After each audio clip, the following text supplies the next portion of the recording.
Alright, so the game that we're doing today is called Virtua Cop. This game was originally an arcade game played on the Sega Model 2. As arcades got less and less popular, game developers had made Virtua Cops available through Sega Saturn, Microsoft Windows, Dreamcast, and PlayStation 2. Its availability is what has made it possible for gamers to play this game up until now, even though this game was released in 1995. So, a little backstory about Virtual Cops.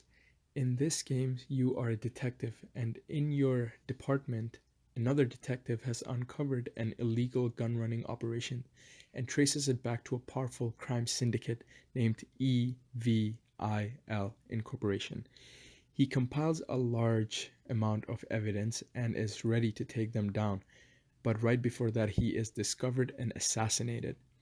Some of the evidence manages to make its way back to the headquarters, and a special task force is put on this case. The policemen Michael Hardy and James Cool, which are the two main characters of this game, must face the organization led by Joe Fang and his followers, which is the Evil Incorporation. Let's jump right into the rules of this game. As soon as you start this game, you are presented with three different levels, and it's pretty basic: beginner, medium, or expert. We're gonna start with beginner. You arrive at a jewelry store robbery scene. As soon as you get there, you start facing these evil members, and to nobody's surprise, they start shooting at you. So you have to shoot them back. The game does provide you with a circular aim to help you prioritize the threat levels.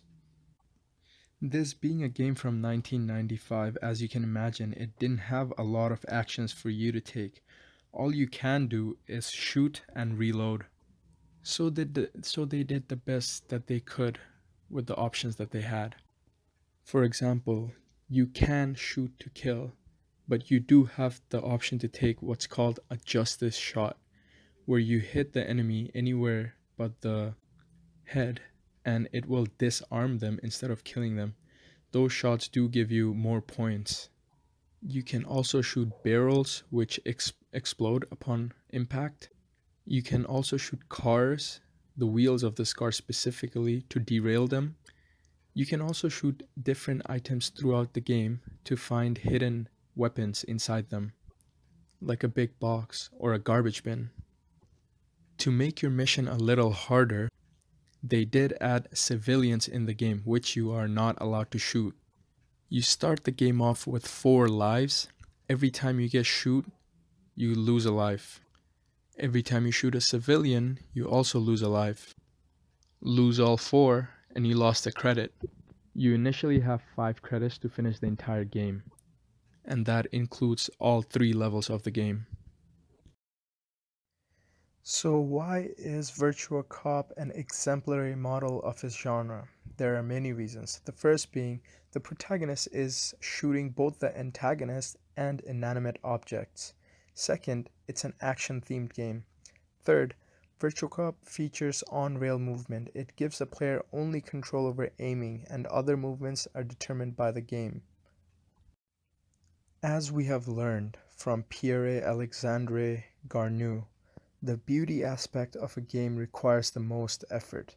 Virtua Cop was released in 1995, so it's a relatively old game, which would explain why the graphics in this game are not super clear and the sounds are very basic and repetitive.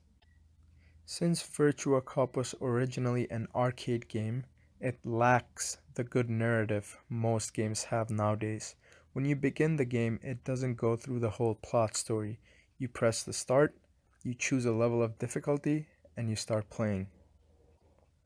One important factor about Virtua Cop that has made the game likable for every type of gamer is the flow state this game provides. You get to choose the level of difficulty from the beginning and go through that at your own pace, so it has an emergent complexity. If at any point you feel bored or feel the game is too hard for you, you have the option to go back and choose a harder or easier level. The gamers who play this game have an intrinsic motivation. They enjoy this game because they enjoy the action theme, not because they're expecting an external award by the end. This game has a variable ratio reward schedule, as you do have the option to get a justice shot.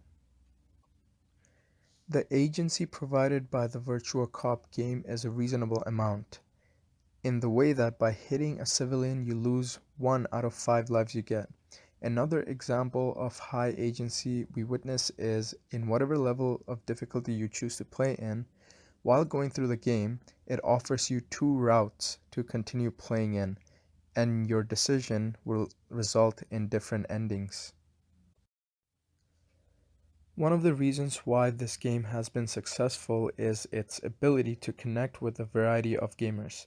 Looking at our gamer motivation model, we can see Virtua Cops attracting players who are into action, both destruction excitement, social competition, mastery challenge, and achievement power. Virtua Cop is that arcade game that all the kids in school go to after school to beat each other's high score. If I were to make a persona for this game during the marketing stage, the player style that my persona would be into would be first person shooter, arcade games, and somebody who doesn't spend too much time in gaming, hence, the gamer would be a casual gamer.